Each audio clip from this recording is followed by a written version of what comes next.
What's up, y'all? It's your girl Sequoia. Welcome back to my channel.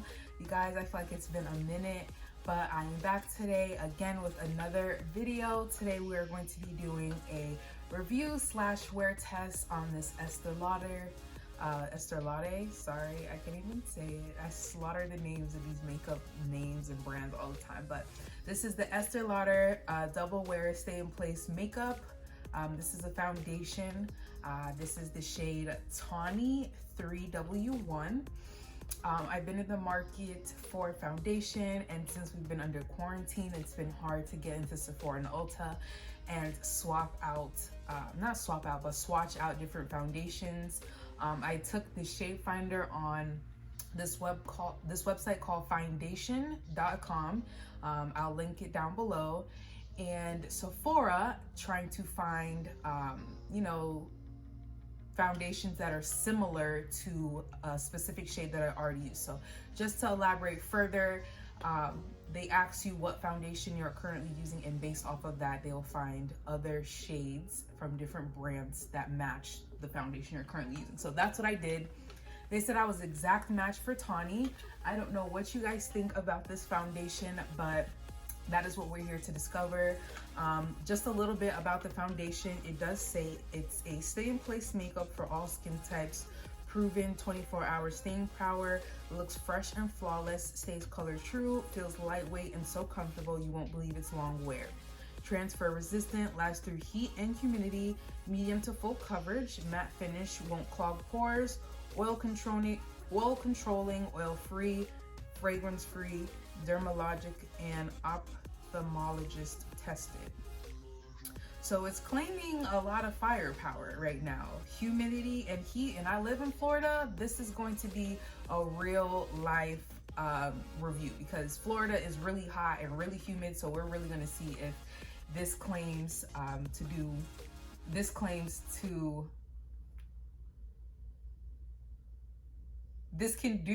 can't even talk. We're gonna see if this claims to do, we're gonna see if this actually does what it claims. I don't know why I can't talk. It says it's water resistant, life resistant. It claimed a lot on the website. I did check it out. It has 55 shades, so it's giving us options, okay? 55 shades is a lot. That's a lot of options. Let's get into the packaging a little bit. So it's just this really aesthetically pleasing blue box. I like it. It looks very clean. And then it's like blue, and then there's like gold, the shade name. And then this is the bottle. It has that very iced matte look to it. Gold top, gold writing. It's 1 fluid ounce, which is most foundations. I must say though, there is no pump. This could be an issue because 1, germs, bacteria, and then 2, like I could see, you pouring too much and then it making a mess. I think they do sell the pumps separately. I know I've seen the pumps on Sephora, and they probably have them on the Estee Lauder's website as well. But for $43, I feel like I should get a pump. Even if it's not in it, but maybe in the packaging or just additional, I feel like I should be getting a pump for $43. I don't think that because there's no pump, it'll knock points off of it because, I mean, hello, that's why we have foundation brushes. So that won't knock points off for me, but for anybody who likes their foundation with a pump, there is no pump. We're gonna see how this holds up. Currently, I use Il Makiage, the Woke Up Like This foundation in the shade 100. I love it. It's very natural, but still matte, still hydrating. I like a foundation that's in the middle, and then my skin type is normal to combination. So in my T-zone area, it does get a little bit oily, so I would prefer something, mattifying in that area, and then the rest of my skin is just pretty normal. I do have the occasional period breakouts, as what's going on in the middle of my eyebrows right now, but it's okay. Before you guys continue watching, you should definitely like, subscribe, comment, join the family. Let me know what you guys think about this foundation. I forgot to show you guys. Look at my tattoo. I got a new tattoo. I'm so excited. So happy. It's orchids and gardenias, my favorite flowers. I'm going back in a couple more weeks to add to it a little bit, but I'm super excited. I'm starting a sleeve. But anyways, stay tuned, continue watching, and I hope you enjoy. I've already went ahead and moisturized my skin using my Neutrogena Hydro Boost Water Gel, and then I went in with my Poreblem Prime Essence by Touch and Soul.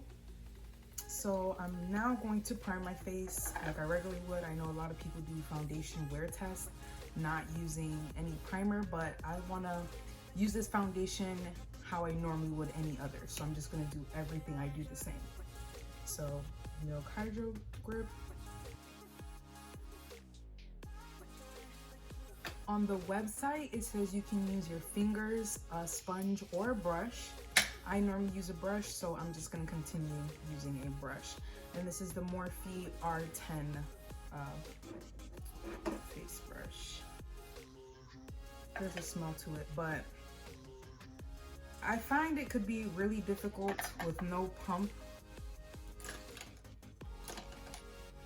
It could be messy, and then if you're rushing, this could be an issue spilling, or if you're somebody who's uses foundation a lot and you get to that last bit and you end up holding it upside down to like get the last bit and it just comes rushing out. I could see that being a total disaster. So I'm just gonna put a little bit, hopefully you guys can see that, on the back of my hand.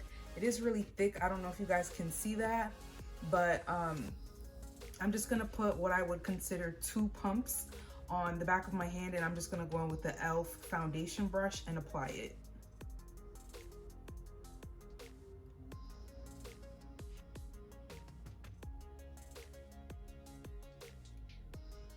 It says it's buildable. I have breakouts all on my forehead. That time of the month is approaching. So these pimples are everywhere. So I have a little bit left on the back of my hand. I think I placed a good amount on my face. I'm just gonna blend this out.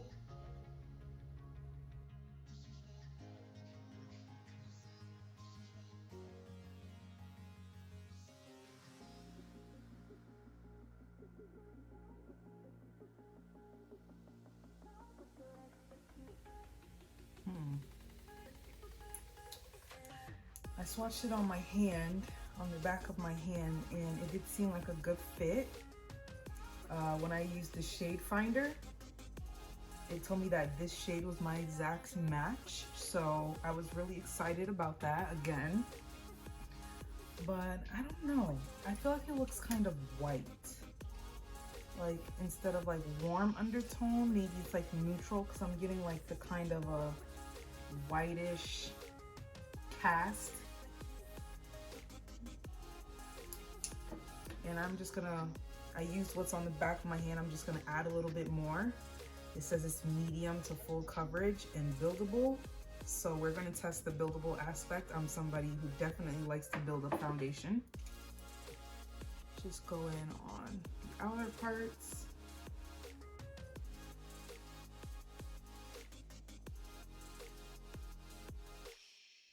So I don't know how it's looking in the camera, but in the mirror, I felt like when I was applying it, it looks a little bit like a white cast. I went to go look into natural lighting, and it actually looks like it's my exact shade. So I'm happy about that. It is matte. I will say that it's dried down on my face completely now, and I do feel the whole matte aspect of it. It doesn't feel necessarily drying and tight, but I can definitely tell it's a matte foundation. I guess I like it so far. It is buildable. I can still see a little bit of my pimples here, but I don't think I applied really that much foundation to it. I'm just gonna go over it with concealer, and then plus I didn't want to mess up my eyebrows as well.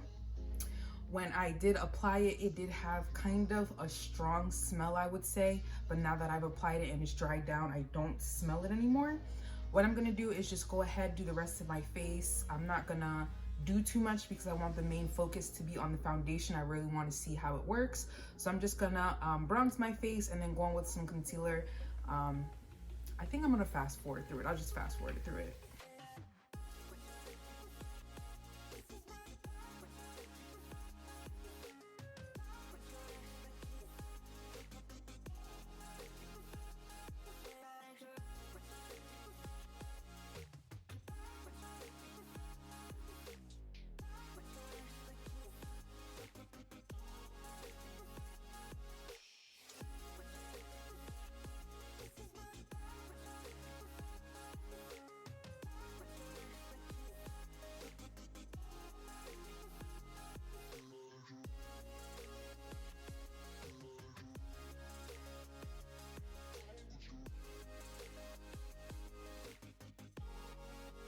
I was bronzing and putting on concealer, I noticed how I had to work extra hard to get everything to blend, as if the foundation was so matte that nothing else on top of it was like gliding and like blending together seamlessly with the foundation.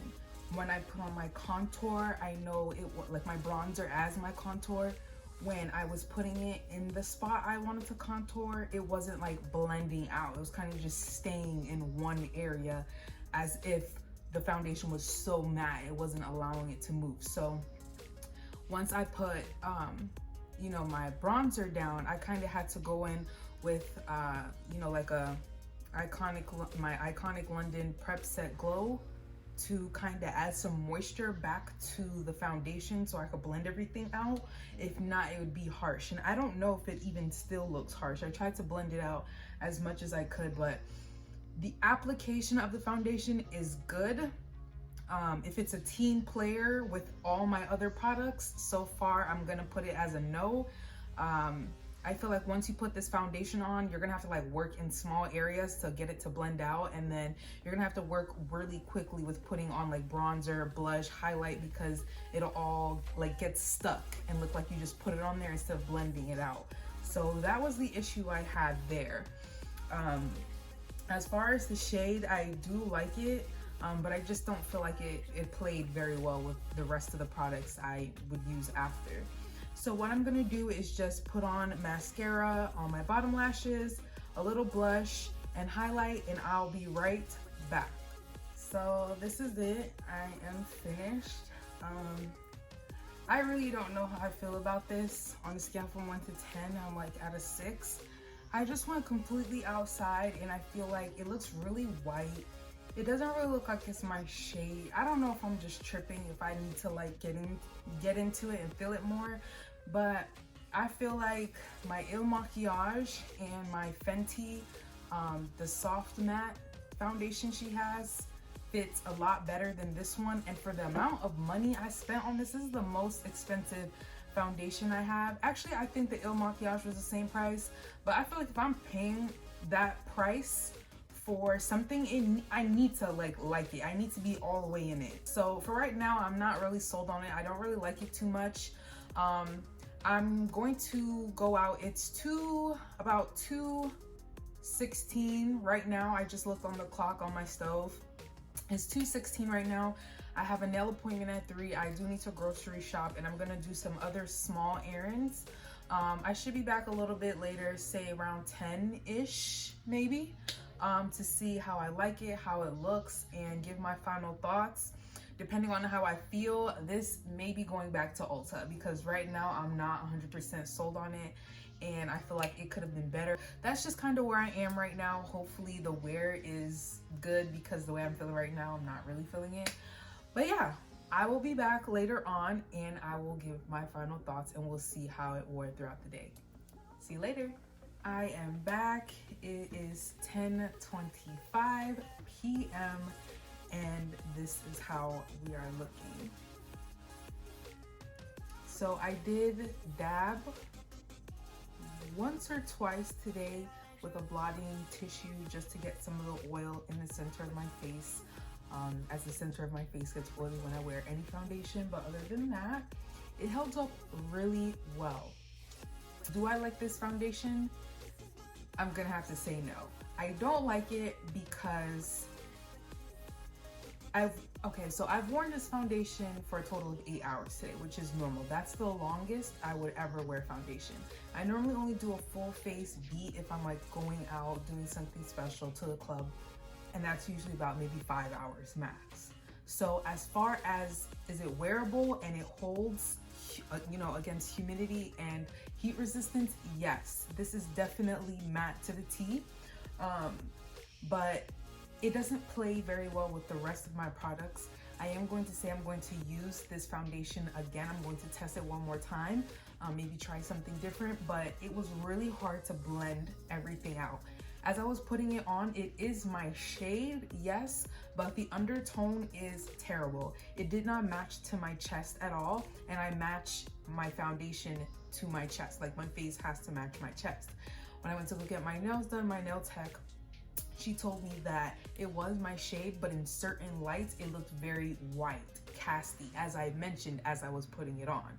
So I don't know. And I guess longevity of the foundation isn't as important to me as my foundation being a team player with the rest of my products. So it's good for like long wear if you can find your right shade, but and if you have oily skin. But for me, I'm taking it back to Ulta. I don't like it.